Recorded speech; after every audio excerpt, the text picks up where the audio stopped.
Welcome to this short tutorial on Crown Counsel Procedure Books. My name is Emma Maxwell.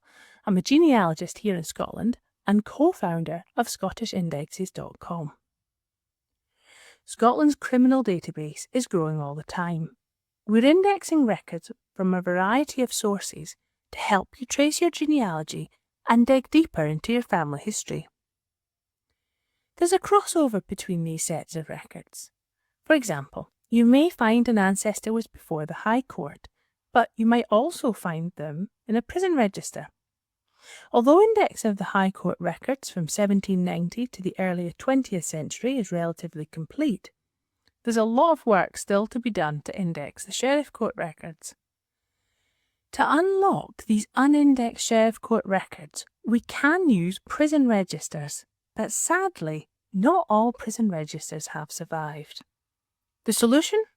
Crown Counsel Procedure Books.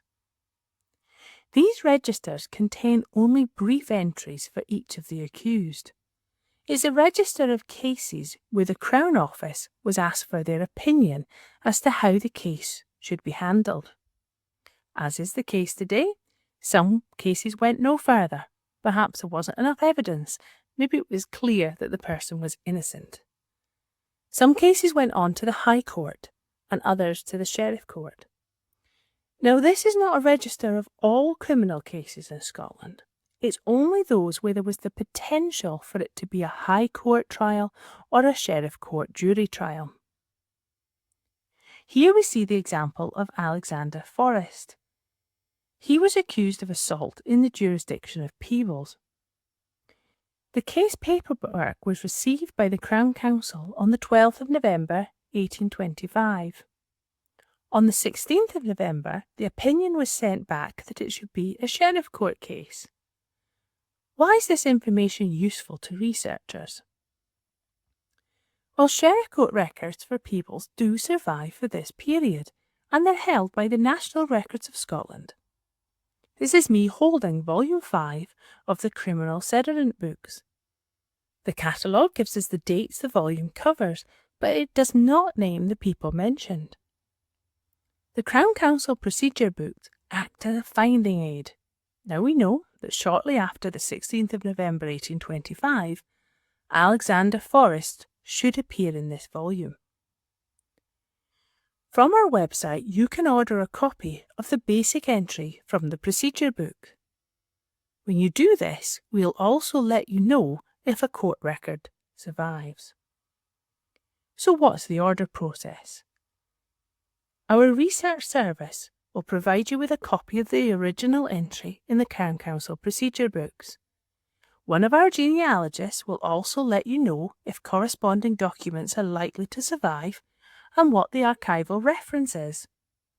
We'll also let you know how much we would charge to access the court records on your behalf. We'll first acknowledge your order. This usually happens within a few hours. Then we'll conduct the research, email the Crown Counsel Procedure Book image to you and let you know if court records survive. We aim to complete all of this within 48 hours. However, we're only a small business. At busy times or perhaps at the weekend, there could be a slight delay in acknowledging your order or you receiving your order.